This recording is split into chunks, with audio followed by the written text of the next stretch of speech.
Good afternoon. I've got another episode of Interesting Person talking about an interesting issue. I've got Ray Shoemaker as the interesting person. This young man is super successful. That's what I know him as. I told him usually I can find a lot of background information on a person to get a little bio. Couldn't find much on him. But what I've known about him since my first engagement and encounter with him, he has been super successful. And the interesting issue is finishing what you start. Don't let any adversity in life stop you. Things that happen in life that are unexpected or unfortunate, you don't let them stop you, but you just keep forging forward. And I think Ray has been an illustration of a person who has is finishing what he started, his drive for success, and just to be a successful young man in our community. And he does so much across several states. His businesses, his influence, and he's a philanthropist. I know that. He don't know I know that about him, but he is a very giving person. And anybody that knows him that I have reached out to when I talked about bringing you on this little show said you are a giving person. So what I'm going to do is let him introduce himself. But Ray Shoemaker is the interesting person. The interesting issue is finishing what you start. Never stop, never give up.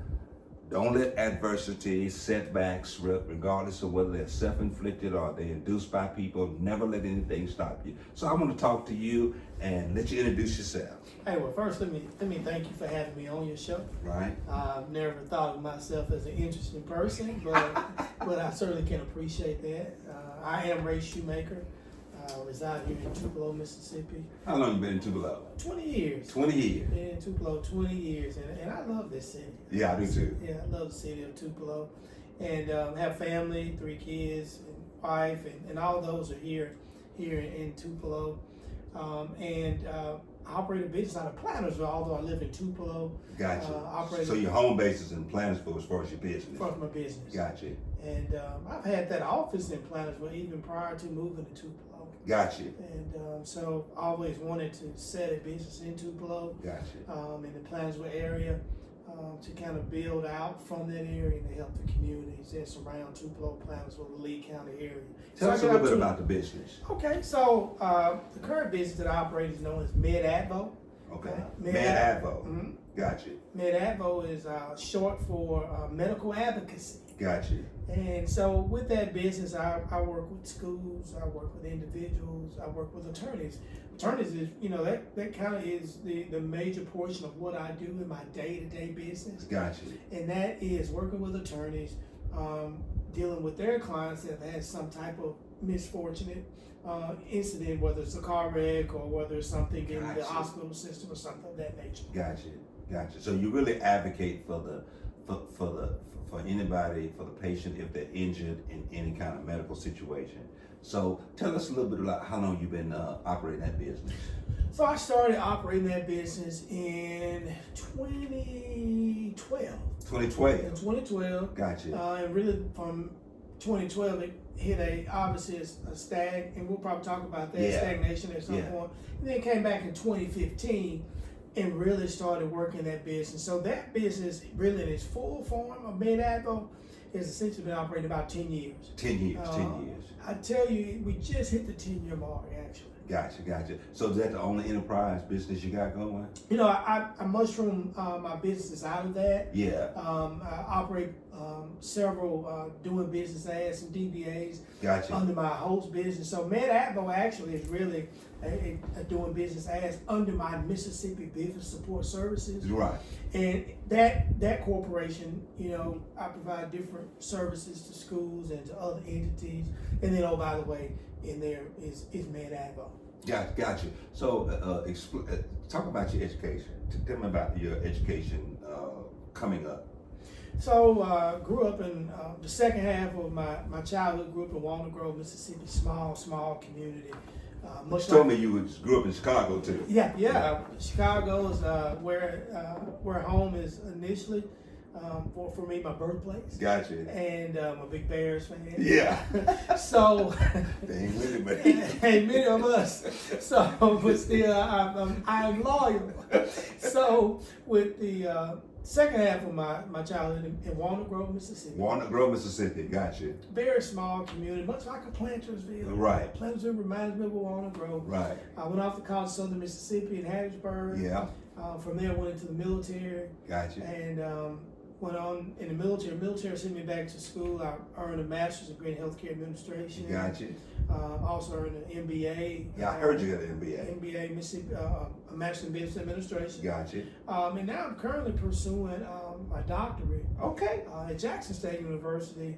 I'm at the last stage. It's been a journey the last 2 years. So you're gonna be Dr. Ray Shoemaker. That's what, I guess that's what the title holds. So I will. And that, essentially, that is going to be a PhD in urban planning and development. Urban planning. Yeah. So you got a broad education in a lot of areas and really are relevant to where we are and how culture and society is moving. So you're gonna have a broad experience in educational field and several disciplines that are needed and necessary for growth and expansion. That's pretty impressive. I enjoy that too, Yeah. seeing that broad perspective that you bring up. Now being in that program, I see everything different now. Yeah. I look at the park, Yeah. I look at the water, Yeah. I look at the storms and say, I'm seeing it a little different because Yeah. from a planning standpoint, Right. from a restoration standpoint, from Right. a disaster standpoint, Yeah. from what we build, look at the train system in certain places, like, hey, Yeah. we can do this, we can do that. And so it's just a unique experience to go through their program. Yeah. So let's talk a little bit about now a little bit about family. Okay. Because you're a family man, you have children, you kind of raised them in Tupelo, Mississippi. Tell me a little bit about family. So and parents, brothers and sisters as well. Oh yeah, so both parents are still living. Both parents are still living. Yes, they live in Walnut Grove, Mississippi. They're getting into their late 70s. Gotcha. Doing very well. Father's experiencing, those typical, Health issues, aging issues. age and health issues. I hope I can get there Yeah. as well. And so I have a brother in Hattiesburg. I have a sister in Hattiesburg. My brother's retired high school football coach. Gotcha. My sister's retired nurse. Gotcha. Two other brothers, one passed away early, unfortunately, Gotcha. unexpected, had a heart attack. He was a truck driver. And then my youngest brother, he essentially moved him to Tupelo. Gotcha. He was an initial student at Jackson State. We transferred him to Ole Miss, and now he works for the U.S. government Gotcha. in some form of agriculture. Gotcha. And so doing very well. And of course, my three kids. My oldest is in New York. He's on Wall Street. What? So he's a trader, or he's just working on Wall Street? And let him tell he's doing it all. He's saving the world. Yeah, saving the world, right? But he's with, there. My daughter, she's in the process of entering hopefully to law school. So she's gonna be a lawyer. Yeah, that's her plan. She graduated Ole Miss. She's now in a master's program at Texas A&M. Gotcha. And she's looking forward to applying to law school, and she wants to be a sports lawyer. So that's what she's taking in Texas A&M with a master's. Gotcha. And so she's doing very well. And then my youngest, he's a rising senior. Gotcha. So he'll be a senior next year at Tupelo High. Gotcha. So let's talk a little bit about now, because I want to talk about, and this is unrelated, this is a little side note, you are a fitness freak.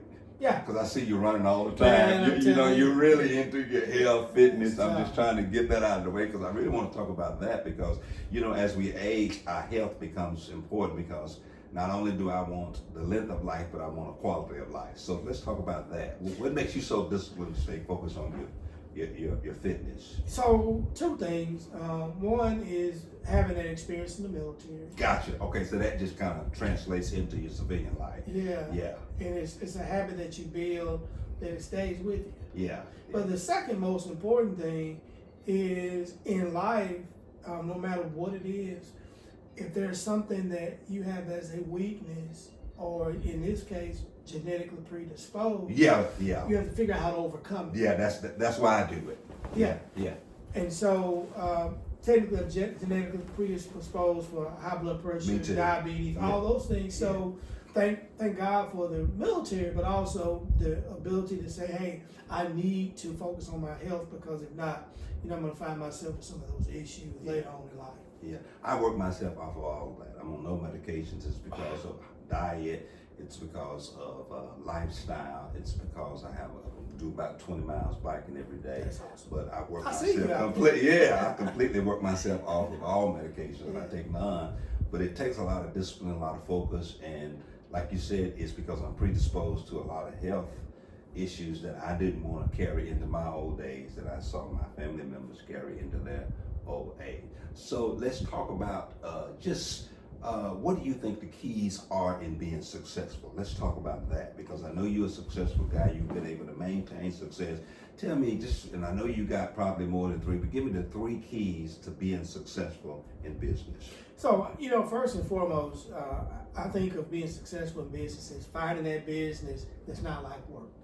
Yeah, what now? Not like work. Not like work. Not like work. It's something that you enjoy doing. Yeah, because if you enjoy what you do, you'll never work a day in your life. Exactly. Yeah. If you enjoy what you do, you'll never work a day in your life. That's the first thing. Yeah.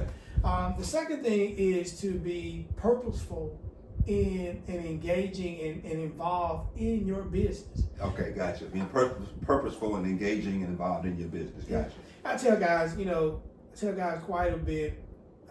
And they're looking at starting a business. I tell them, number one, Right. find a business that you have an interest in. Yeah, right. But also find a business that lines up with what you can do. Meaning, for a new guy, a new person, new lady starting a small business, let's look for truckers, for example. Right. Great industry. Right. But hey, if you're going to start that business, be willing to get in there and when things are short, you're going to work you're going to work it. Yeah. So you enjoy it, so you're willing to work it. Now, Yeah. the goal is to scale. Yeah. You want to scale that business. Yeah. But early on in small business, it may need to be something that you also can be an owner, operator. Yeah. And you can become a resident expert Right. of all those things. And the third thing is, and there are plenty, Yeah. but the third thing is know where you are weak. Know where you're weak. Know where you're weak. Know where your deficits are. We can identify your strengths, but be willing to accept the areas that your blind spots and weaknesses, and how do you overcome those? Yeah. Is that support? Is that training? Is that education? And so all things are important. Know your weaknesses. Know where you need support. Yeah. Okay. Start a new business. Be successful in that business. Be able to work somewhere in that business. Be able to work somewhere in the business that you're trying to start. Yeah. And the most important thing is find something that you like to do, because I believe there's no business under the sun, under the moon, under this earth that can't be monetized. I believe there's any. So Absolutely. every single business has the ability to monetize. Yeah. And you have to go in there and figure out how to do it. Yeah, because I think I read Jordan Peterson a lot, and he says the thing that kind of keeps us from really being successful is not what we do know, but what we don't know. That's right. And we won't admit what we don't know in order to be successful at business or even at life. That's right. Everybody think you can go on what you know, but it's not what you know is what you don't know. That's right. And you got to really accept and find out what your weaknesses is. Now, who was your mentor in business when you started growing up and being inspired, whether it's a celebrity or a business person or somebody in your community? Who inspired you? Several. I can say from a business perspective, my mother and my father. Gotcha. Were they entrepreneurs? No. They weren't. And later in life, my father became an entrepreneur. Yeah. But the ability, the work ethic. Oh, the work ethic. The work ethic. Yeah, that's more ethic. inspired than anything, even ethic. being an entrepreneur. Yeah. Yeah. If I could translate their work ethic into my business desire, if I could take my mother and my father's work ethic, Right. and work in my business that way. Gotcha. I thought that was one of the most inspiring things to see, was how they worked with nothing. Gotcha. My father's a Vietnam vet. Gotcha. My mother initially was a secretary, which great. There's nothing wrong with that. She later was a teacher's assistant. Nothing wrong with that. But she wanted to better herself, and so she became a special education teacher. Gotcha. And to see midlife or later in life with 2 children, 3 children, trying to go back to school, trying to hold a full-time job, and to go through that battery of what you need to graduate college. Right. That is something that was inspiring to me. Gotcha. And so later then I saw my father, Vietnam vet, battling the things that he battled with coming back to the country. Right. Trying to reintegrate into society. Right. And all those, and just to see those were my starting points. Gotcha. And then as I grew later in life, I began to look at people like Jack Welch. Yeah. People like Jack Welch. And then even some of the people in the military that Right. they came from small communities. Yeah. And they were successful. Because sometimes in a small community, you feel that because you're from a small community, you can only do small things. Yeah. And so being exposed to those people that came from those different walks of life and what they had accomplished, it began to motivate me Yeah. to try to focus on what I wanted to do in life. Well, that's one of the things that inspired me to do this podcast, because we have some super successful people living right here in our community. We don't have to look in Hollywood or on the West Coast, East Coast. We can look right here in Tupelo. That's right. And we got some super successful people, and they might not flaunt their wealth, and they might be unsung heroes, and you might not know who they are. But you don't have to look into these other markets to see successful people. I want to interview successful people that live right here among us, and you're one of those people. So let's talk a little bit about this business that you've been able to successfully sustain for 10 years. This business, you started it, man, from Walnut Grove. You came and you decided, hey, I'm going to start this business. And what do you think has been the key to being able to sustain it for 10 years? So your networking from the outside. I guess you can look at it from outside in. Yeah. From the outside is that the networking. Yeah. Building those relationships. Networking. But the most important thing is doing what you say you're going to do. Yeah. Okay. Gotcha. If you're gonna if people can count on your word, because when you leave this earth, the only thing you have is your word.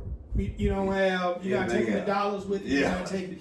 You can put in the casket all you want, but at the end of the day, people gonna remember you about your word. Your word. If you're a person of your word, and I try to instill that in my children. Yeah. If you say you want to do something, it must be something astronomical that causes you not to be able to do. You must do your very best. Well, it's almost integrity. That's right. And integrity and honesty is not something that is really can be commoditized. It's based upon your personal conviction. That's right. Being able to be the man that you say you are and do what you say you're going to do. So let's talk about networking, because I think that's so important, building relationships that last a long time. How do you maintain long-term relationships that are beneficial to you and the person that you're networking with? So is it a give and take situation, or do you lose sometimes when you're networking with people? Do they succeed and sometimes you come out and losing in? Let's talk a little bit about that, because I know it happens. Absolutely, and that's a wonderful question. I'll say that compromise is important. I will also say that one of the things that a great philosopher says, and that philosopher is actually from, people would not know this. This great philosopher is from Yazoo City, Mississippi, the Delta, Mississippi. But his name is Zig Ziglar. Zig Ziglar, yeah. and Zig Ziglar says to get everything you want in life, you help others get everything they want in life. Absolutely, man. And so that's what his philosophy is. Hey, let me help you. Yeah. Get what you want in life. Right. And putting yourself. Now, you're not putting yourself down. You're not putting yourself last. Yeah. But looking at the interests of others. Yeah. And then I think that will become something that comes back to you. Absolutely. But compromise. Be willing to look at assisting others. Yeah. In terms of their endeavors. Yeah. But still, over time, you have to really continue to build that relationship. And there are relationships that go up and down. Yeah. There are relationships that you have that you talk consistently. Yeah. Day to day. There are some that you talk sporadically, you talk annually, monthly, whatever they may be. But whatever that nature of that relationship is, it is your goal, or should be your goal, to try to nurture that relationship that is fruitful for both parties. But you're not going to always come out on the top. Not at all. And sometimes you're going to have to lose, and somebody else is going to have to win. That's right. But you still have to maintain that relationship, because it just might flip in the other direction. That you might win today and the other person might be able to lose. But you maintain relationships. And one of the things that I really teach is, and I like what you said about Zig Ziglar, and my goal in life is to help somebody else to become what I'm trying to become. Okay. To be invested in them, and I can root for somebody else on the top. That's right. I can celebrate somebody else's success, and I think that's one of the things that I've always been a core philosophy for me. But being able to, because sometimes competition kills competition. That's right. You know what I mean? Because we're so competitive, and we don't want anybody else to win. And if we're losing and somebody else is winning, it kind of kills everything. So how have you been able to? Because I know you're in a market, and I don't even know anybody else in this business that you all named. So you probably got a corner on the market. Well, how have you been able to be successful and distinguish yourself in this particular business that you're in, healthcare advocacy? Have you been able to distinguish yourself, your business? So the spirit is to under promise and over deliver. Under promise and over deliver. That's the spirit. The spirit is under promise and over deliver. Oh my God. And so, you leave with a satisfied, happy client. Yeah. There are sometimes, even in that networking, there's so much that you're providing that may or may not be a billable event. Yeah. But you create so much value to that client that you're serving that they can't see going anywhere else. And that is really deep. That's a big thing because, when you really make yourself valuable and bring so much to the table, they're going to automatically come back to you. Absolutely. Yeah, they're going to automatically come back to you because they didn't even expect for you to bring those kind of results. Absolutely. And they're going to see you as indispensable. I got to have this guy when you move forward to the next client. So that's been a success for you.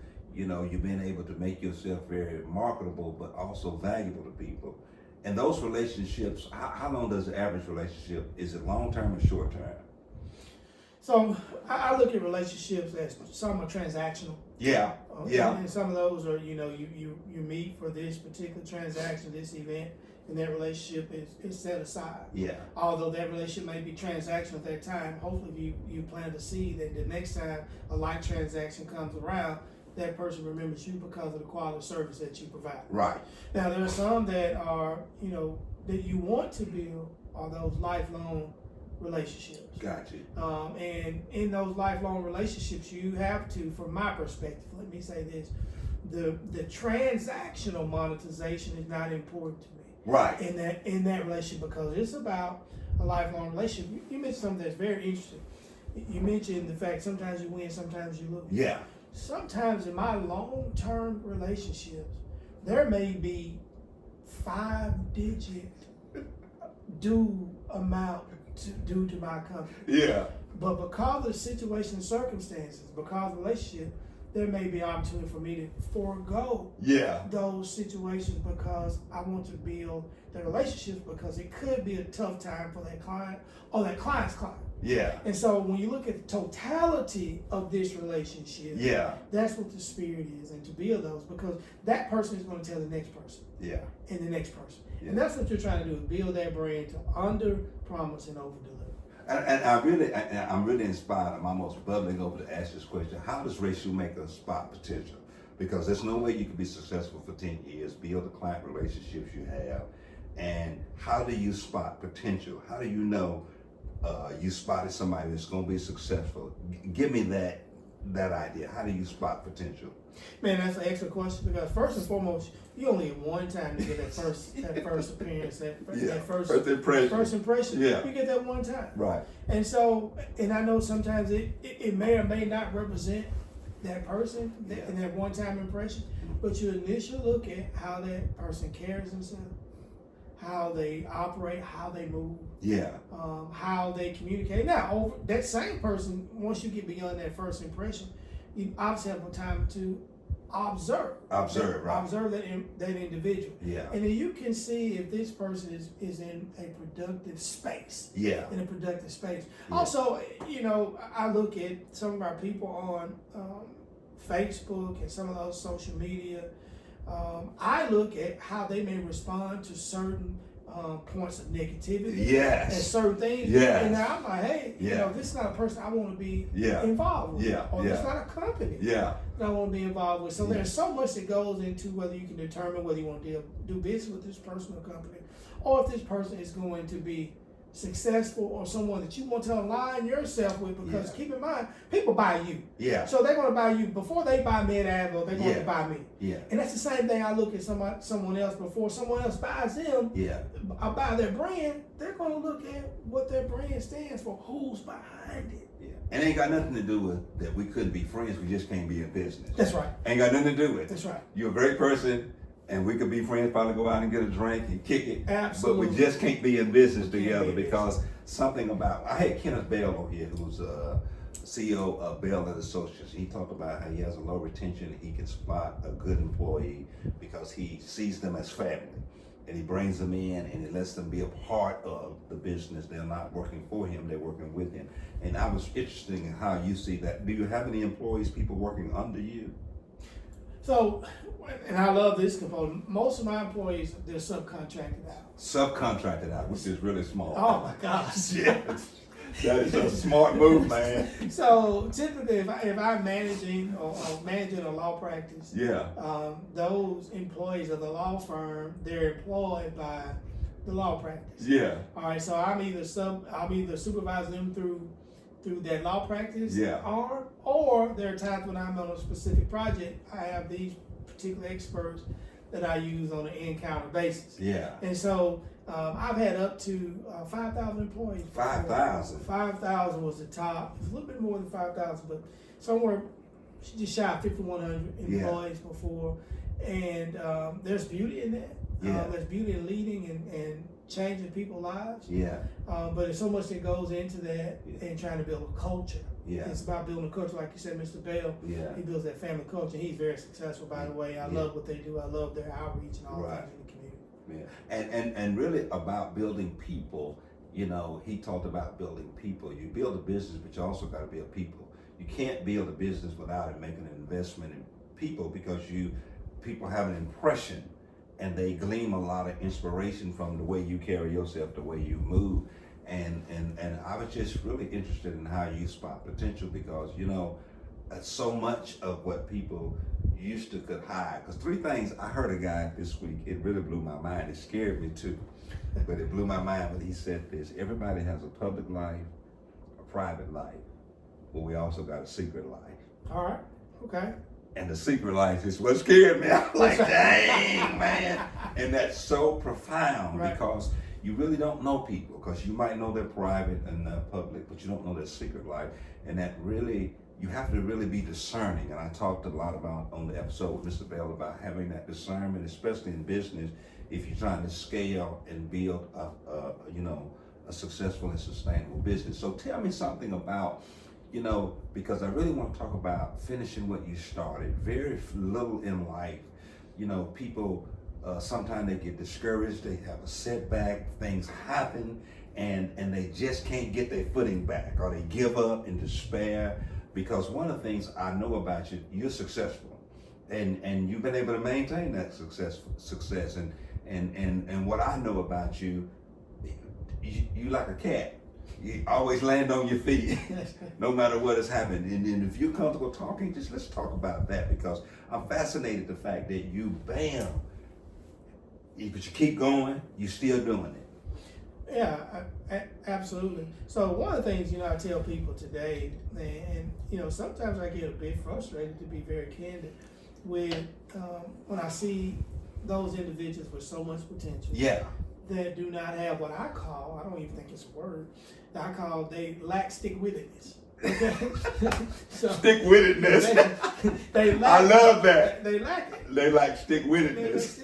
Hey, you start something, you know, you gotta finish it. Yeah. You know, if it kills you, you need to finish it. It's a sense of personal pride and accomplishment. Yeah. To finish things. And you do not want to get into a habit of starting things and quitting things. Right. I try to instill that in my children, and hopefully they've had situations where the mother may not always agree with me saying, no, you need to finish this. Right.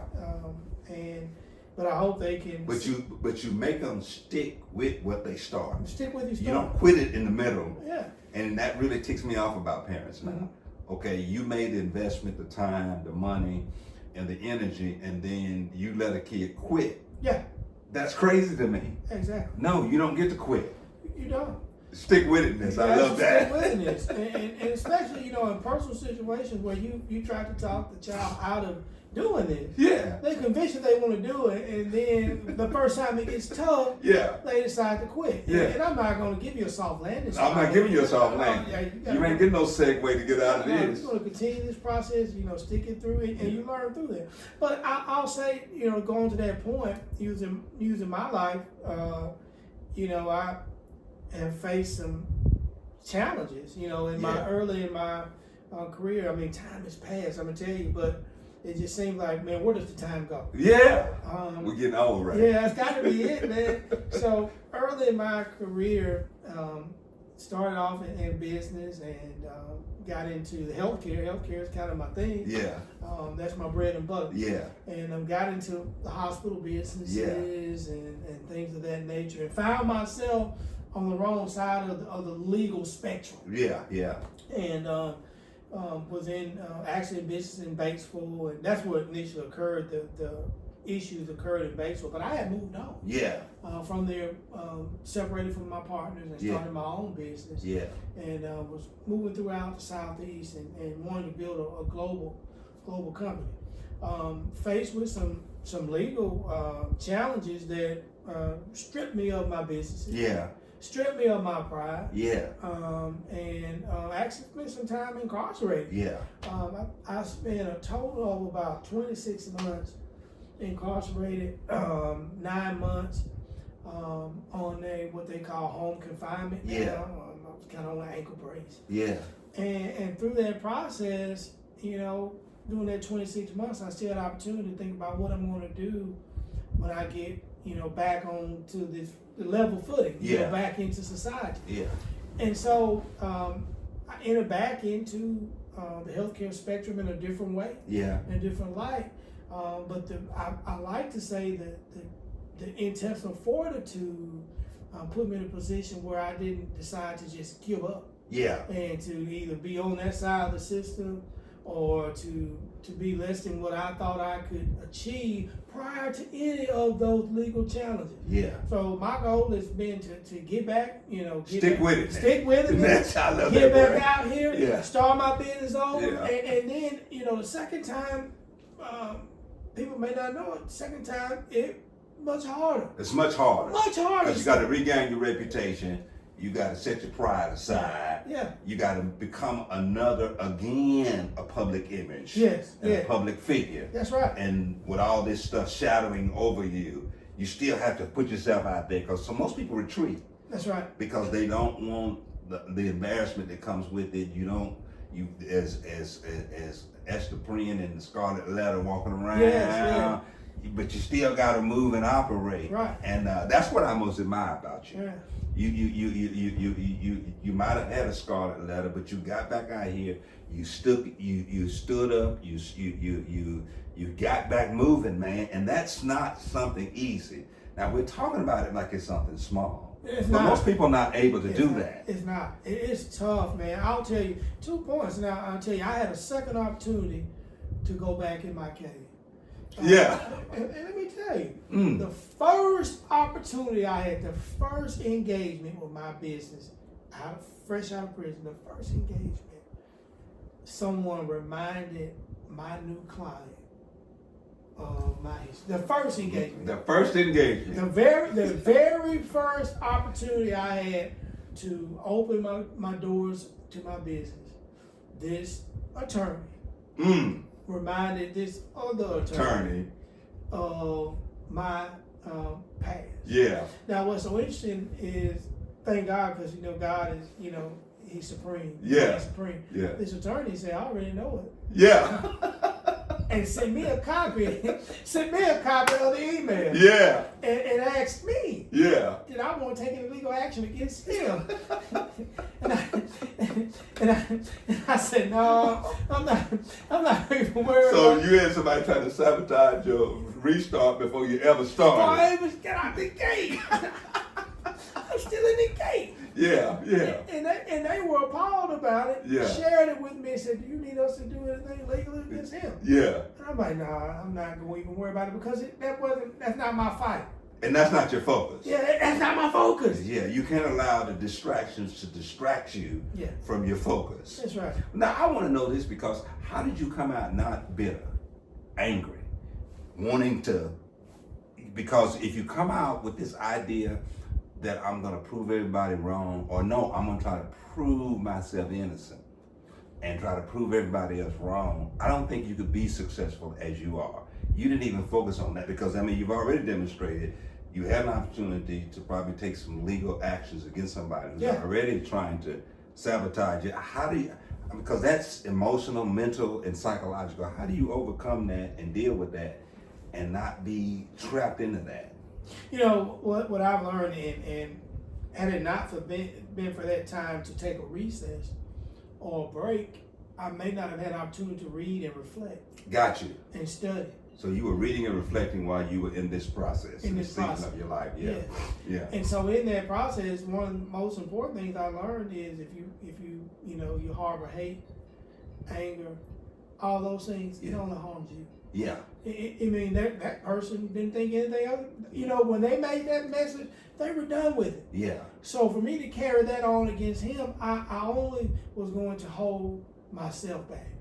So you think the process made you heal and learn and be able to deal with some things? Because in that process, as much as people think about being in those moments, you got to think about what's life going to be after those moments.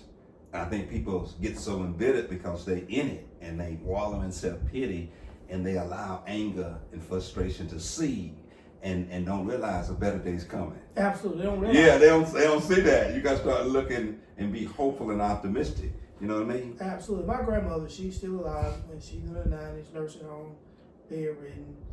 One of the things that I continue to think about every day, but I thought about every day while I was incarcerated, was she always said to me, trouble don't last always. It don't last always. She always said, trouble didn't last always. Yeah. You know? And another thing, you know, I didn't share this point. Another thing I would tell business leaders or young men, young women, people aspiring to grow in life, don't let people identify and tell you who you are. Man, don't even get me started on that one. That's so important. You know, don't. You know, and don't let people put a label on you. I'll tell you what's interesting. When I went through what I went through, there was a period leading up to it, you know, several years, and it was other jealousy and anger and all those things. Right. And there was a period of time where people made all these allegations that I had done these things. And, I remember that. Yeah, and I kind of just brushed out like, hey, there's no. But what's interesting is if I would have let that bother me, it would have been who I am today. Yeah.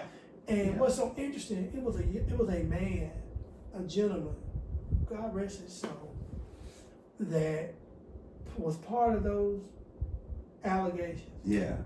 And I guess toward the end of his life, and I can't make this up, toward the end of his life, he must have changed. Yeah. But he'd already set the wheels in motion. And he made a statement to someone else that got back to me and said, you know what, Ray didn't do all this stuff. Right.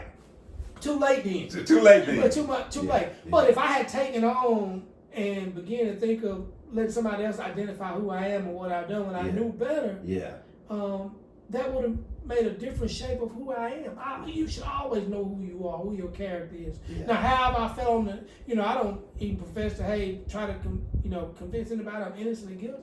The time is going on. Yeah. But to your point, had I taken whatever the situation was and been bitter and anger, no matter how it played out, I would have owned myself. Yeah. And so, do myself justice, do my family justice. It was, incumbent upon me to just move forward and just continue to forge ahead. But pretty much you've always had a target on your back because you've always been a guy who's been driven, successful, whatever space you're in, whatever you touch turns to gold. And I tell people, when you don't realize that when you have an anointing or a spear of success or the Midas touch, it's a target on your back. Yeah. You're going to have people coming for you, at you, and to you, and you got to know how to appropriate all of that to where it doesn't, where you don't further invite them in or you give them a seat at the table and you don't make enemies in that process. Because I don't see that, probably you didn't do anything other than be successful, be good at what you do, and you had the Midas touch. And that'll make more enemies. Because you ain't got to do nothing to people for them to hate you. Right. To be mad at you, to have it out for you. In other words, you ain't got it ain't no personal sparring, it ain't nothing you're trying to undermine anybody. Hell, it's just because you're successful. Right. And you become a target. So that process of not being bitter, within a bitter process, you never became bitter, you came out. So how did you, were you setting the wheels in motion during that process of, hey, I'm gonna get back and I'm gonna finish what I started. I'm gonna reignite the flame might be a little dim right now, but I'm gonna reignite that fire. Were you planning in that process to get restarted and to get re-engaged again? So God works in mysterious ways, as you know. Yeah. I was decompressing, I was reflecting, but an unfortunate circumstance on top of my unfortunate circumstance led me to this business. Gotcha. My family was coming to see me while I was incarcerated. Gotcha. And they were in a bad car wreck. And while they all were injured, my daughter had about $500,000 in medical bills. My previous experience as a hospital CEO, I knew the price point of what the hospital bill was supposed to be, or what I would take. Yeah. I said, So a business born out of necessity. Yeah. Yeah. And I said, no disrespect to any lawyers that may be listening, I said, these lawyers may be missing an opportunity to help their clients reduce their medical bills. Right. As that's not their expertise. Right. All right, so how can I make myself valuable? Yeah. Lending my expertise that will benefit the attorney and the client. Gotcha. And it was born out of my daughter's mishap while I was That's crazy. Yeah. That's crazy. So, I mean, you can see all of that working together. You're already in the medical field. You have a personal tragedy. And out of that personal tragedy, you see how you can make a difference to be an advocate for the patient and also make yourself valuable to the attorneys. Now, that is absolutely crazy. Man, that is the craziest crazy. thing. I couldn't make it up. I said, are you serious? You have $500,000 medical bills? Yeah. And no, that's just expertise that works within that space. Yeah. And that is absolutely amazing. And so you just kind of built on that. I built on that. And that's what you've been doing ever since then. Yeah. And been successful at it. Yeah. That is absolutely amazing. That's exactly how it happened.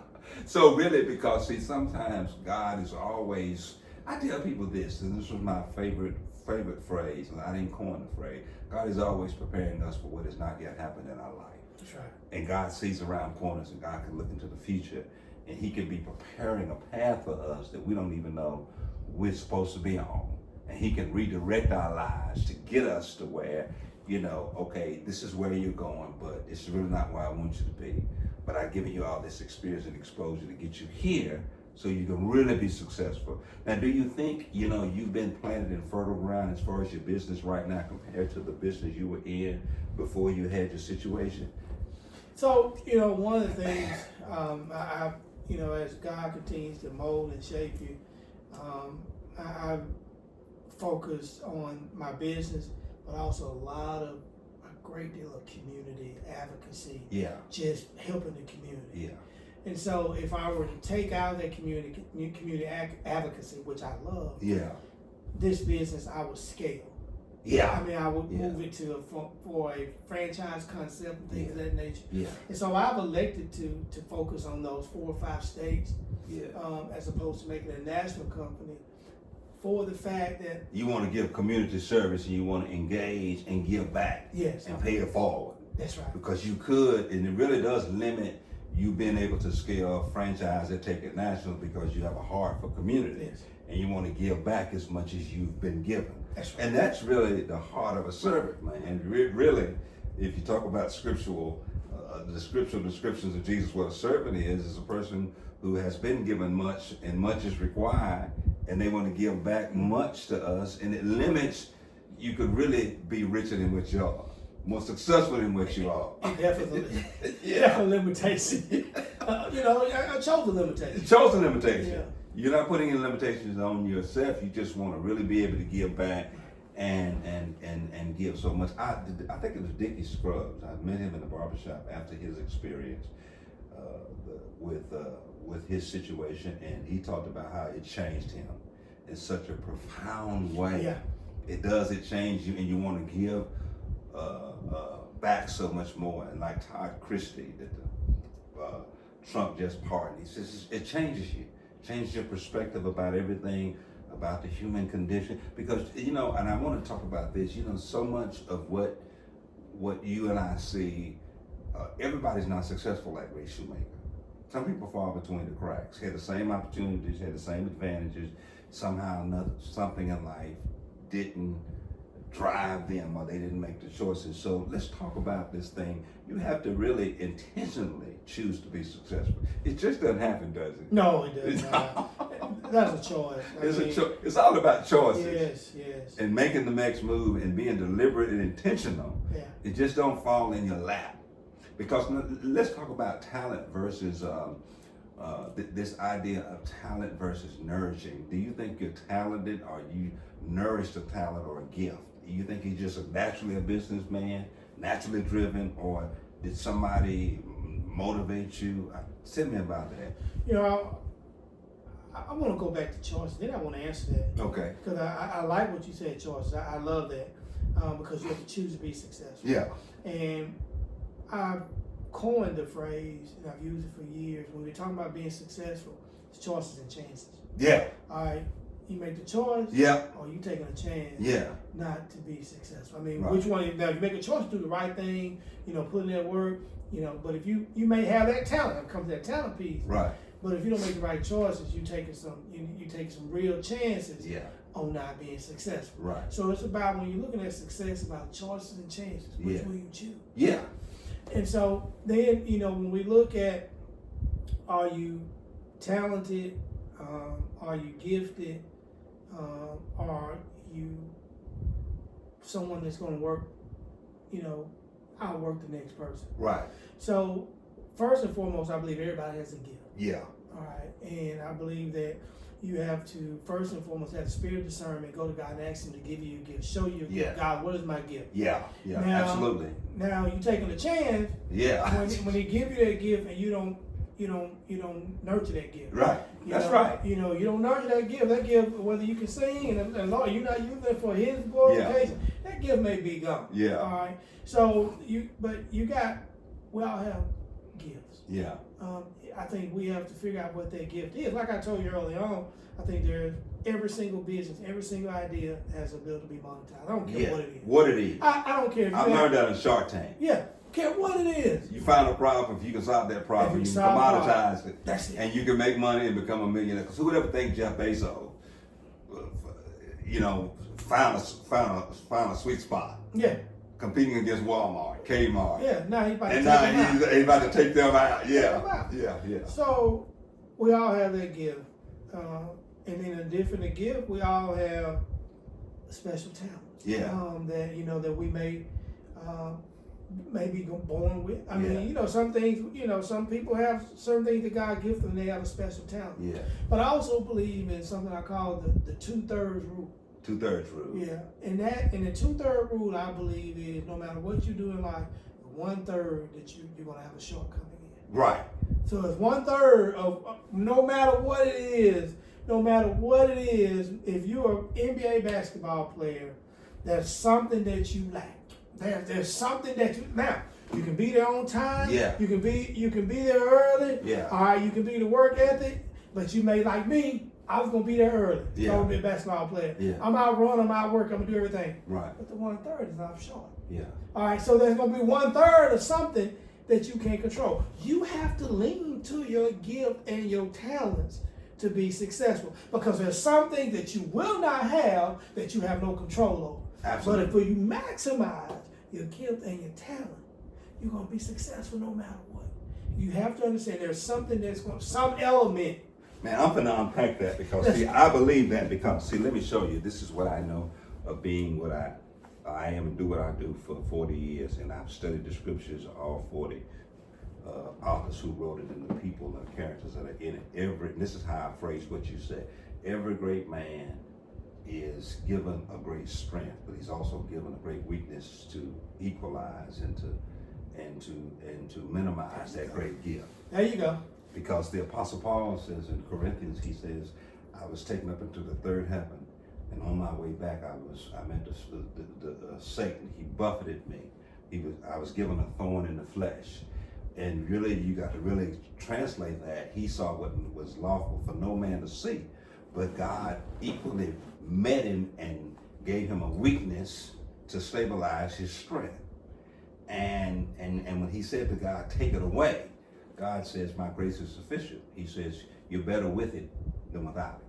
And I need this great gift that I've given you. I need to give you a great weakness in order to stabilize you, to make you useful. And that's what you're saying. And sometimes that 1/3 that you're never going to overcome, that you're going to struggle with. And see, people don't understand how to properly interpret scripture when it comes to overcoming and mastering every weakness and shortcoming. You're not going to. Paul says, I prayed 3 times, and the Lord told me no every time. Mm-hmm. Says, my grace is sufficient. You need it.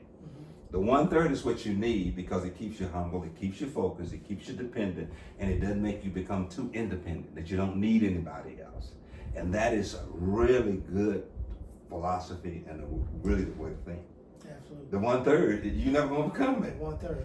Moses couldn't overcome not talking. He couldn't. He couldn't overcome. He couldn't overcome. He gonna stutter regardless. He couldn't overcome it. He couldn't overcome it. But he needed Aaron. That's right. And so that thing, that 1/3 of him, he's a great leader, but he couldn't communicate. He couldn't dialogue without, he said, this is gonna be a problem, God. God says that 1/3, I got it. I got you.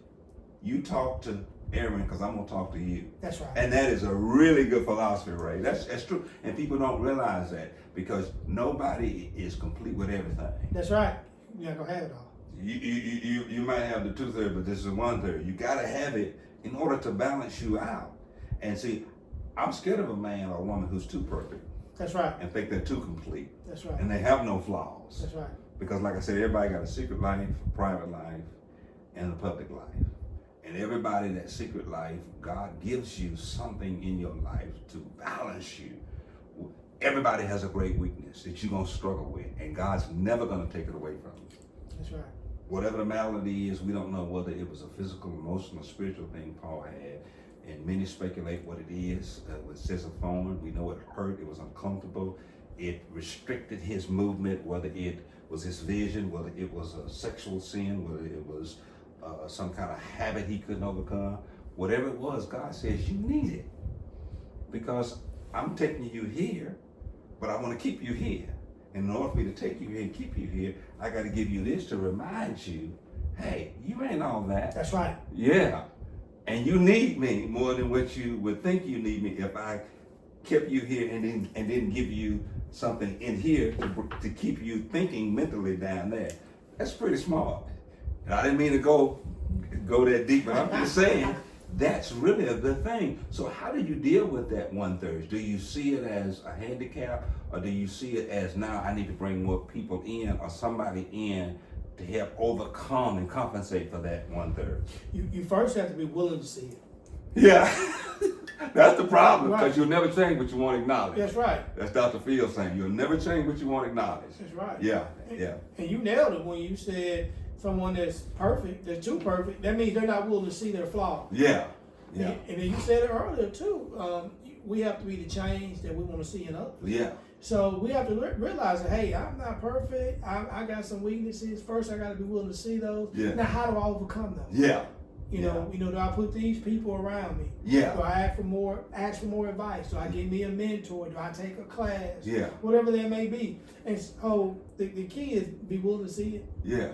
And then find that support system. Yeah. That helps strengthens that particular area or supports Yeah. that area that you need that help. Yeah. Yeah. And so that's important. I mean, and I think, man, we would be much better off if we were really willing to do a self-inventory and say, hey, this is where I'm really. But that's where you can't have no pride. Yeah, People really don't know how. This is the other thing, and I ain't gonna get on my soapbox here. But if you call yourself humble, you're not humble. Because Okay. humility is a trait or a characteristic or an adjective people say about you. You can't call yourself Yes, you humble. sure can. You cannot say I'm a humble I'm a humble person. That's something bestowed upon you. That means you're Arrogant, arrogant. that's right. I'm humble. You No. want to admit, no. Somebody else has to say that That's about right. you, because that's something people have to see in you and ascribe to you based on what they see. Yeah. It's an external observation, and people people really can build themselves up. Okay, whose observation is that? Is that self-observation? Yeah. So you don't see yourself as being flawed in any area. Man. I bet you can say yourself, you can say you're humble, but you'll never say you're a prideful person.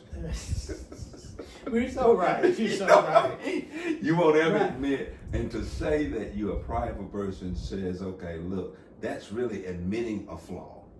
That, listen, I have this self-aggrandizement view of myself that is greater than what it ought to be. You know what I mean? So, and I like that, the 1/3, and people, you know, admitting that you got it, getting the right support system, Right. getting people around you to help compensate to that. It's not that you can't do, but you might not know how to do it, and you need somebody to help kind of navigate you in this process, and it is to get somebody outside of you to say. And so how do you pick a mentor? How do you get those people around you? Do you get people that you know, people you don't know, to come in to help you with the 1/3? So tell me about that process. What do you think? I think it's a mix. It's a mix of people you do know and you don't know. I do. I think it's people that, you know, you have some degree of comfort in. Yeah. And some degree of willing to share. But then in some cases, you also know, don't know, regardless of those people that may have been through some of the same situations, Yeah. circumstances that you've been through. Yeah. Yeah. And you believe they have a greater sense of empathy Yeah. for your situation. You know, I say this all the time. We talk about lawyers and all those different people. I said, nobody's going to hire a lawyer that's never been in a trial. Yes. All right? Yes. Same thing for us as on this wall. I want to identify with somebody that's been through what I've been through, because what you said earlier, you know, sometimes we're being prepared to go to the next place. Yeah. But we're also being prepared for somebody else's testimony, for somebody else to lean on us, That's because right. we can identify Right. with that situation. Yeah. Hey, when I went through this, Yeah. Yeah. or I have this weakness. Yeah. You know, I watched last night. I don't know what he did, how he did it. But Bo Jackson. Yeah. Bo You see Jackson. that speech? Yeah, no, I see that speech, yeah. Bo Jackson couldn't even say 2 words. 2 words, yeah, right. So how did he come to, you know, being comfortable enough to get to, obviously he got some professional help, Yeah. don't get me wrong. Yeah. But he started somewhere before he got to the professional help. Right. To recognize and be okay with, hey, this is something I cannot do, Yeah. and this is a weakness as a public figure that I need to overcome Yeah. to enhance and advance my brand. Yeah. And so when we look at, you know, how do we find a mentor? I think it's a mix. I think it's those that have the experience, Yeah. those that you have that relationship with, or they lend themselves to be able to be relationable, Yeah. so that you can have, you know, you can build from there. But like experiences, Yeah. are important. Now, how important is it for the person to be objective and to be able to tell you the truth? You don't want nobody to sugarcoat the truth. You want somebody who can look from the outside in, be objective, and have your best interest in mind. And even if it hurts you, the truth that they're going to tell you, they'll tell it to you. So that's the most common mistake for someone to get a mentor that will not be honest with you. Yeah, right. You know, Yeah. I'm gonna go get this person because I know they're gonna softball. Yeah, Well, yeah. you're just getting a mentor for the sake of saying you're getting a mentor. You know, I want to get me. No. You need someone that you lay out. You know, kind of the rules. Yeah. Hey, I'm coming to you because I know you're gonna tell me the truth, Yeah. even if it hurts. Yeah. I had a friend 2 days ago. They wanted me to help them with their exercise and their diet routine. Yeah. But they said, but can you lower your tone? No. No. No. Because tone come with you come the constructive criticism. It's not to tear you down, it's to build you up. I need you to be a little nicer. Well, I told you shouldn't do this, but Yeah. you go ahead and do it. So Yeah. what do you expect me to say? Yeah. It's okay? Yeah. So I think you have to seek someone, you know, that's going to be honest with you. In many cases, that means can be your close buddy Yeah. or your mom, because Yeah. your mother. I had a mother the other day. She told me that her 16-year-old son, she knows he's not that good in football, baseball, Yeah. and he keeps telling her that he's going to go pro in baseball. Mm. She says, I wish he was just getting the books, but I can't tell him he really can't play. Yes, you can yes, tell him. Yes, you can. Yeah, Like, son, you look, can. you're not going to go pro in Yes, baseball. yeah. You need to really focus on your studies. Or Yeah. you can give them the statistics. Very few people go pro in baseball. Let's focus on your studies. Yeah. And so when you get those mentors or you're going for advice for people that really just going to softball you, you're not doing yourself any justice. You know, that's right. Because one of my favorite shows is Shark Tank, and Kevin O'Leary is the guy that's gonna always speak the truth. He's not always right all the time, Right. but he's gonna speak the truth because the business acumen he has, he can see where he's been, but he can see where you at, and he speaks the truth. Right. Now, I'm saying he doesn't get them all right. Right. But there's Right. some businesses, it's something he couldn't spot, but they have such a balance on there. You got Robert Gersovich and all those people that are on there, and it's just a good balance of people who can give you an observation of your business plan, all of these things. But Kevin, he just spits the truth. You need some people like that. I tell people when it comes to pastoring and preaching, two kind of people you need around: people who are like you and people who are not. Right. People who are like you,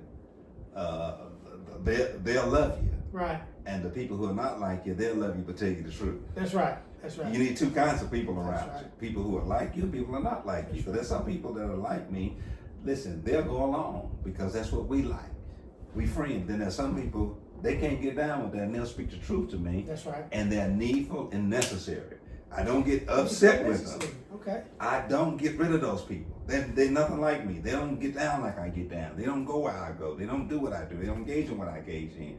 But I need those good people around to be my voice of conscience in case I go too far. That's right. Because I know they straight laced. In other words, I got some good friends and I got some bad friends. I need both. That's right. And I don't, and I think that's the kind of balance you need when it comes to a mentor. You need some people that maybe been in the trenches, but you need some people that's out of the trenches. Because you need both observations. One is internal, other one is external. Somebody's looking at you in it, and the other person is in it with you. You need both of those kind of mentors. You get what I'm saying? Absolutely. And that's the way I see things in order to be successful. I said, let me be a balanced person. I got some guys who are straight laced, and they criticize everything I do. I need those people. Criticize how I live, where I wear, how I dress. Fine. I'm not going to alienate this person. They're needful and necessary. But I got some people who are down with whatever I do. Right.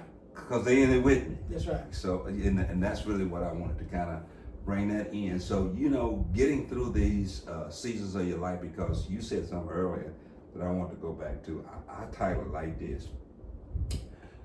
When it's your time in your season, you got to be ready for both, because there's two different things. It's what is called kairos and chaos, and then kairos time. When it's your time, you got to be ready for your season, because there's a time when it's your time and it's your season, but you're never going to be ready for your season until it's your time. And you got to be ready, and these things are only determined by God. He never moves on our schedule. You know what I mean? You be thinking, man, I'm moving. But God says it's too early. You arrive too early. That's right. So let me slow you down. Delay you, hit the reset button. Now, it's not that it's not your season, it's just not your time. You're moving too fast. So God slows us down and says, I'm going to put you in another season. And so now he puts us through these moments, but we got to survive them. And I think you represent a person who can survive and has survived. And you've been able to reclaim, hold on to, rebuild, finish what you started, reinvent yourself, and see a situation out of necessity, and you're successful. So give me these three things if you were going to give somebody some advice and they came to you and said, Ray, man, I want to be an entrepreneur. I want to be in business. What do I need to be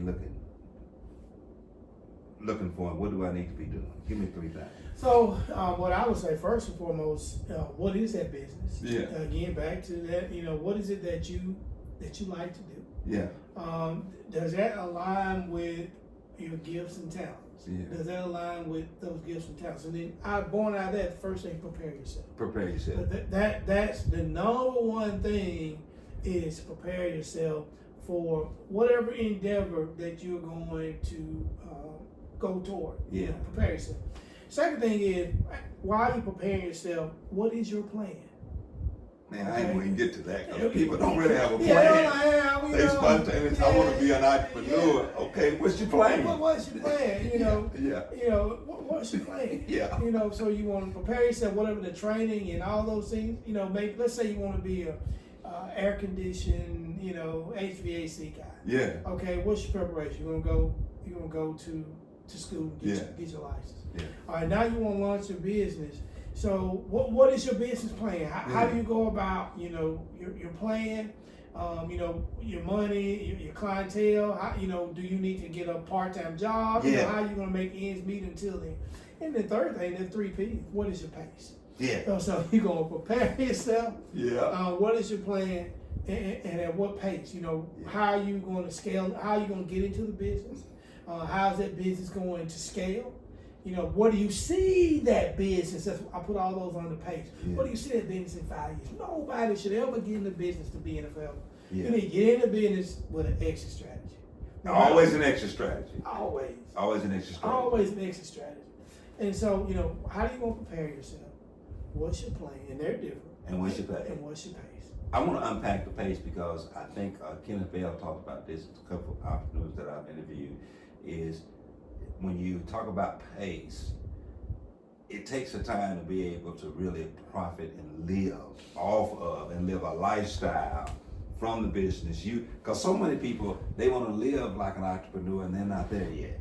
The numbers are not there, the scale is not there, the sustainability is not there. You're living off of the business, but you're not there yet. Because most times when you start a business, you have to really reinvest the money, your profits back into the business, and then eventually you get to a place where you can live off the business. Your lifestyle matches the success of your business. So is that in the pace of it? You got to know, hey, I'm at a point where I can start living off of this business and from this business. Talk somewhat about that. Absolutely. So, in that pace, first and foremost, in any business, you should expect, typically 1 to 3 years of losses. I mean, if you're really serious about this business, and this is a business that, you're putting in some sweat equity, and you're trying to build a brand, it's not uncommon for it to be a 1 to 3 year travel or trek, a challenge to make the business profitable. Now, don't get me wrong, some businesses start out from the gate, they're profitable. But by and large, the traditional business is going to have this ebbs and flows. And there's a period of time that you're going to experience losses. Right. In that time, in that process, in that pace, you're going to need to figure out what is your plan. Like I said, how are you going to pay for supporting the business? How are you going to create a lifestyle, part-time job, other type of income, investors, lending, whatever that may be, whatever your plan is. In that pace, your goal should be to understand, financial wherewithal, the financial circumstance of the business. To, number one, know there are going to be losses.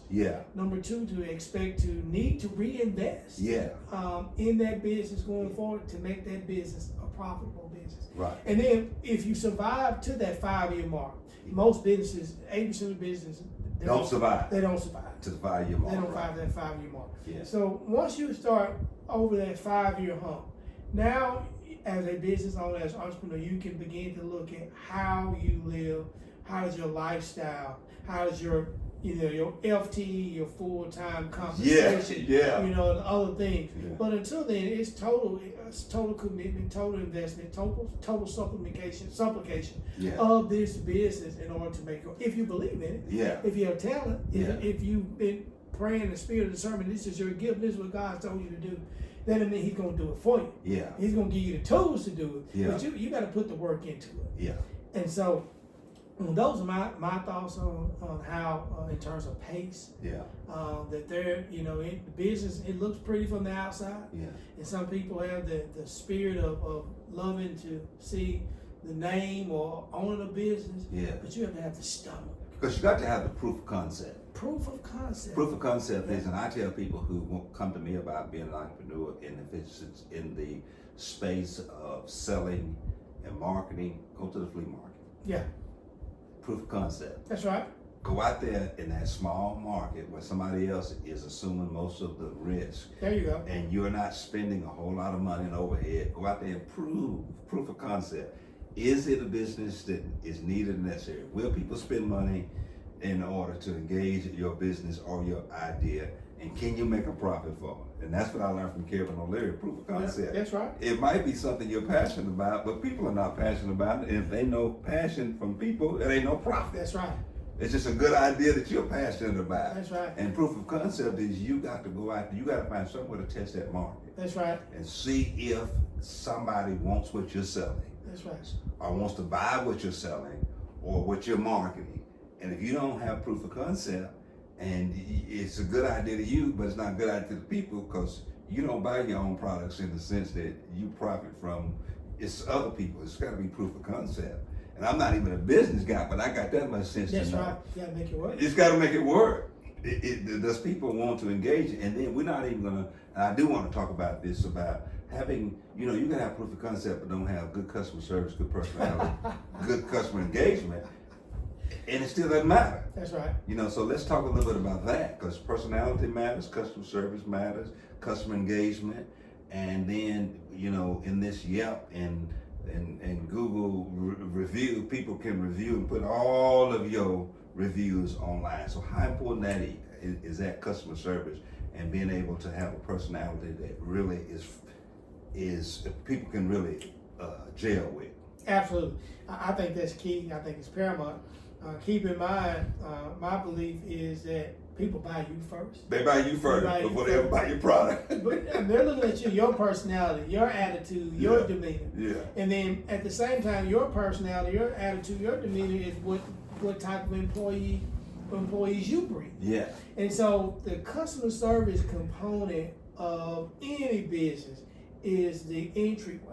Yeah. It's the front door. It's the front door. It's the first impression. Yeah. It's everything. And if that customer service is poor, Yeah. and your product is going to suffer. Yeah, it's going to suffer. No matter how good the product It is. That's exactly right. You have to have customer service.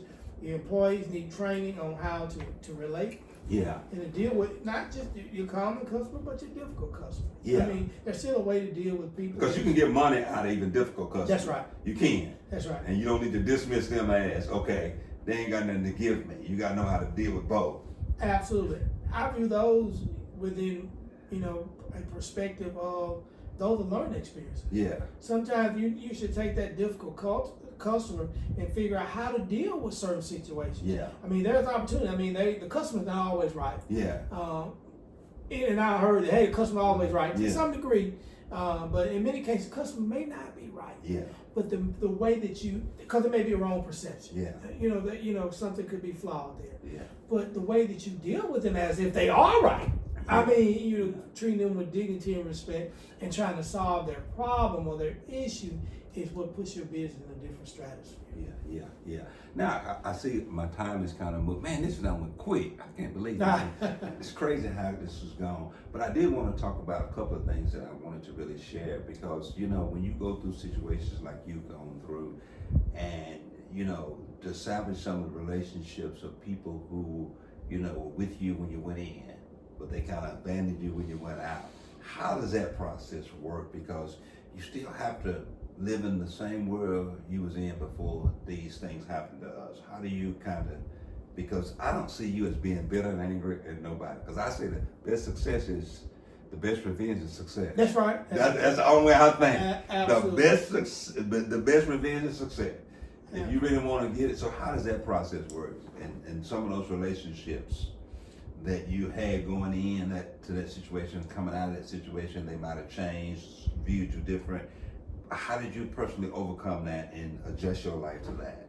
What's interesting, and I've had conversations with several friends and colleagues about this, actually. And part of that is when you go in, no matter how much time that you're getting, some of the people view you as never coming back. Right. They, they just view that, hey, yeah, it's over. It's over. He won't be coming back. Yeah. And through that process, through that time of reflection, you do go through hurt. Yeah. You go through, wanting to get a letter or some type of email or something from someone that you feel that they should. Right. And that's what I really want to get to. Yeah. Or visit, but they don't. Yeah. And I've used grace Grace. And not being bitter in the process is so great. you extended grace to those people who you should have got a call, a letter, a visit back. You're not going to do them the way they've done you. That's You're right. going to extend the level of grace. And that's And I've seen that, man. Yeah. I've seen that in you. Yeah. And I've done that. It's just extend grace. Yeah. I mean, there are some people that, I recall on my way to being dropped off, I had a friend who called me and asked me for my car. Asked you for your car. Boy, that's a big ass. I'm an hour away Yeah. from turning myself in. Yeah. Hey, can I get your car? Yeah. Man, or Yeah. can you donate to this? Yeah.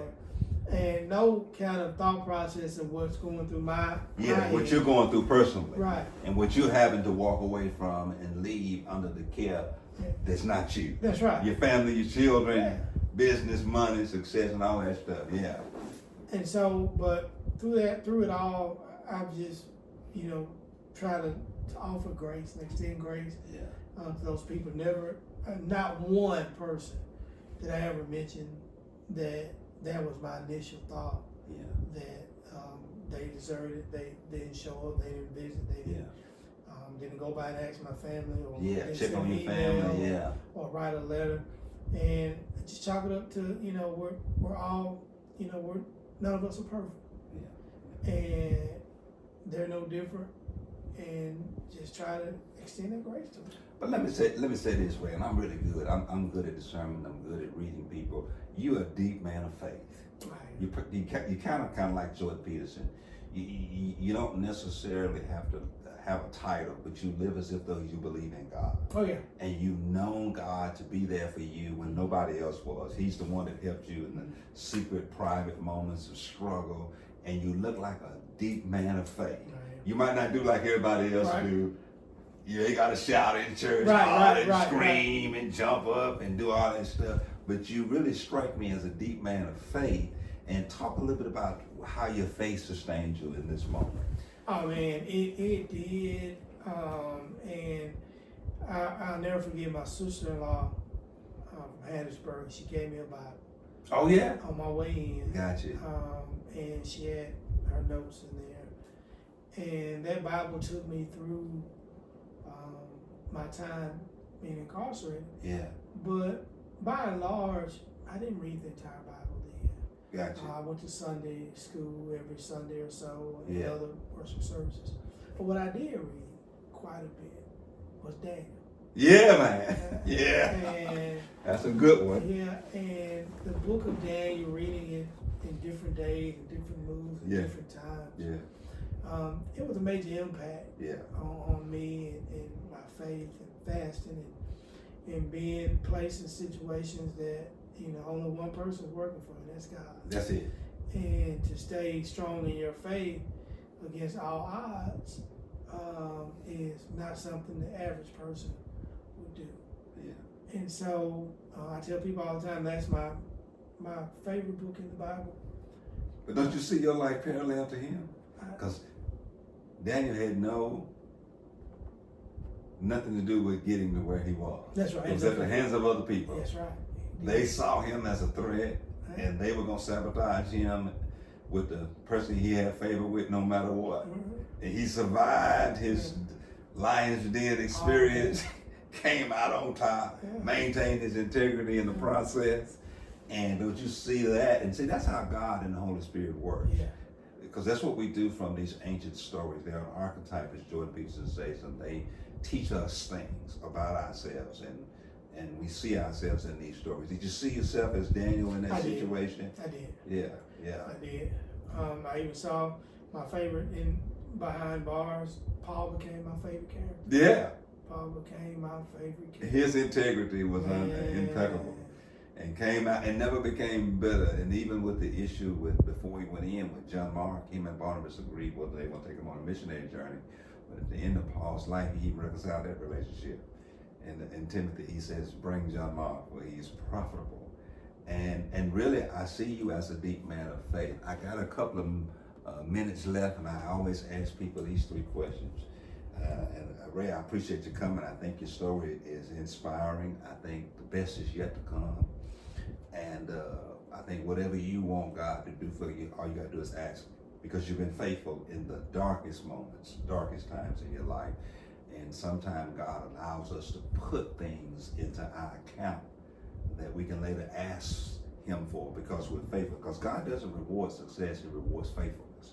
In the dark times and moments in our lives, and when we're faithful in those dark times and moments, God starts putting stuff in our account. And then He lets us withdraw at a moment in time, and I think you're in that place. But I always ask 3 questions before I get people to try to engage people to ask them. First of all, the state of black love.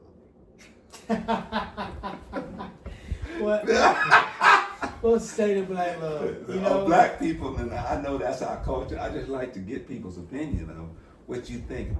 The state of black love. People finding love, being in love, getting married, and all that stuff. I see a great deal of it on Facebook. Yeah. See a great deal in our restaurants and our communities. It's hard to tell. Are we doing what's right? Yeah. Are we speaking to God for spirit discernment to find us that right partner? Yeah. And I think that's what it's all about. And I think in many cases, I've been in both spaces with men and with women. They're putting the cart before the horse. Yeah. That's a good perspective. Yeah, they're looking for that person. Then they're going to go to God as opposed to going to God seeing that person. Yeah. And so I know that there's all-time high of looking for love. Yeah. But I haven't been able to figure out if they're looking in the right place. Yeah. For me, in seeing specifically the African-American male, I wish we had more African-American men in the places where women could find these African-American men in these communities and the churches. And you said something so deep, but we ain't got time Yeah. to unpack that. And Be in the places where they can be found. where they can be Yeah, found yeah. and stand firm. Yeah. And so we got a lot of work to deal with. And that's not I'm not making excuses, but I know society has beaten us down for so long. Yeah. And so we do have that some sense of apathy and nothing's going to change. But we got to get with that stick-withedness.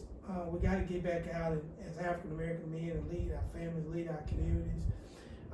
Because, the African-American female says she's looking for. We've got to be in the right place. Right place. Okay. The state of the black church. State of black church. Gosh, I heard something. Somebody sent me something the other day. And I got to go back and look and see who it was. I'm so afraid of anything against God. I normally scroll through that stuff. Yeah, right. I normally want to be part of anybody saying something stupid about the church. Yeah. When I say, something, So, but State of Black Church, we have so many churches in our community. Yeah. The churches have such a hard charge. I think there's an opportunity for us to do more. Yeah. If we can find a way to not worry about who gets the credit. Yeah. In this community, man, we got strong African American church leaders, very influential. Yeah. It's a matter of now how do you galvanize and motivate your members to come to the church? Yeah. And how do you get the members who I don't know what the answer is, and I probably would eventually, hey, you're saying the same thing, and this pastor said the same thing, said, hey, I'm here, the doors of the church are open, you tell us what you need, we'll try to do in the community. And so it's kind of an inside-outside pool. We need our members to get back to church. Yeah. And don't get me wrong, I know that if somebody's sick, I know if somebody in LA, I know they want to look on television. That's great. Don't get me wrong, that's a great outreach. But we also need a healthy number of our people to come into the church house. Yeah. Obviously that's part of our ministry now. Yeah. It's go out. And we need to use that. Yeah. But to adequately answer that, I think that deserves some of the leaders of the churches to come together and say, hey, we really need to see what directions our church heading in. Well, I just left the National Baptist Convention in Montgomery, Alabama, and I'm afraid that we have lost our message, and we have focused so much on the method, and the message has been diluted. And I was so disappointed that, I don't mind listening to Al Sharpton, but I don't want to come to my Baptist meeting to listen to Al That's Sharpton. right. I want to hear preaching. That's right. I want you to get up and explain to me these scriptures and give me some engagement on how to grow my church. Right. I mean, I appreciate Al Sharpton and his work, but it's different than what I do. Right. And I don't want to come to the National Baptist Convention. I don't want to march over the Edmund Pettus Bridge. I don't want none of that stuff. I want to stay on message. And I think that's what's hurting us a lot. And like you said, I don't think we can ever get a level of cooperation because we're so competitive now. Pastors, everybody wants the credit. What difference does it make? Jesus says if you get your credit before men and the applause, you got your reward. You're not going to get That's anything it. from You it. got what you need. Yeah, you got what you need. You got it. You got your So, reward. sometimes I have at my church what I call November is what is called a random act of kindness. Okay. And the only way you perform a random act of kindness, you can't tell nobody that you performed it. Okay. Because if you tell somebody you performed it, that means you wanted somebody to know you did it. That's right. If you wanted somebody to know you did it, you didn't do it for the right reasons. That's right. So a random act of kindness, it might be as simple as seeing somebody struggling at the grocery store paying for their food. You walk up and give them the difference and pay it. But don't tell nobody. Because if you tell somebody, it's not a random act of kindness. You got to do it because it's right to do, not because you want somebody to know it. And so I've been practicing that for almost 20 years in my church. And I have people who do it, and I encourage them not to tell anybody. Just find a random act of kindness and do it for somebody. And don't want them to know, and really you don't have to tell anybody. So I think that's true. This last question I have, what do you think social media, how it has affected the Black community? You think it's a good thing, a bad thing? Because I love Dr. A. Lewis Passion says that in every human good, there's a hidden evil.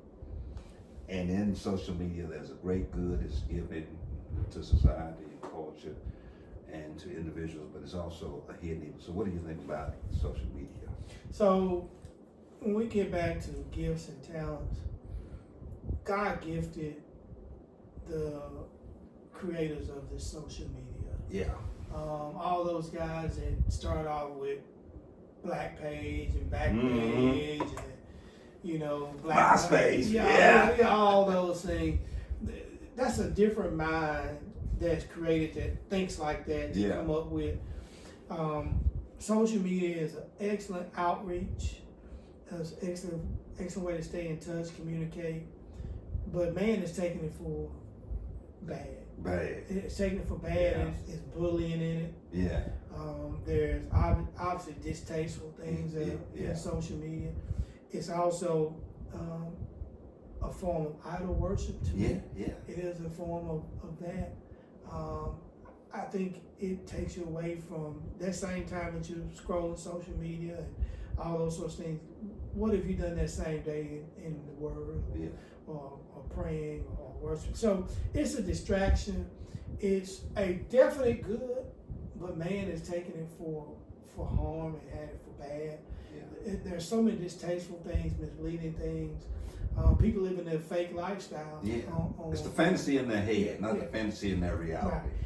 And so I'm a fan for the good part of it. Yeah. I don't know how you extract that. And it has to be a self inventory on what is too much social media, content for you, absorbing too much of that, because it is, it's very distasteful to me. And I'm rarely on it. Yeah. But I have to use it in the business world. Yeah. But I try to use it for the right things, and I think it's taken us in a bad direction. Because it leads to depression, anxiety, it leads to all these mental and emotional issues, because you give the idea that everybody's doing well, but even people on social media is not doing as well as you think they're doing. They give you the impression, and then you see yourself as something to live up to, but you can never live up to, because some of what you see is not true, it's not real, it's not their reality. And so you achieve this, and then they move on to the next thing, then it's upping. I heard something the other day, Ray, and I'm gonna close on this, that if you really want to grow in life, if you really want to be successful in life, And if you really want to solve some of the issues in life, don't try to go higher, go deeper. I like that. Man, it was so profound when the guy said that. Right. And most people want to go high, but the way you build a foundation is to go deeper. That's right. And Jordan Peterson and I think it was a guy he was debating, and he was talking about, Jordan, how have you become who you are? Because one of my favorite authors is Jordan Peterson, 12 Rules for Life. Okay. And then he writes another book, 12 More Rules for Life, turning chaos to order. And he talks about in there that you should never compete with anybody other than yourself. You should only try to be 1% better than you were yesterday.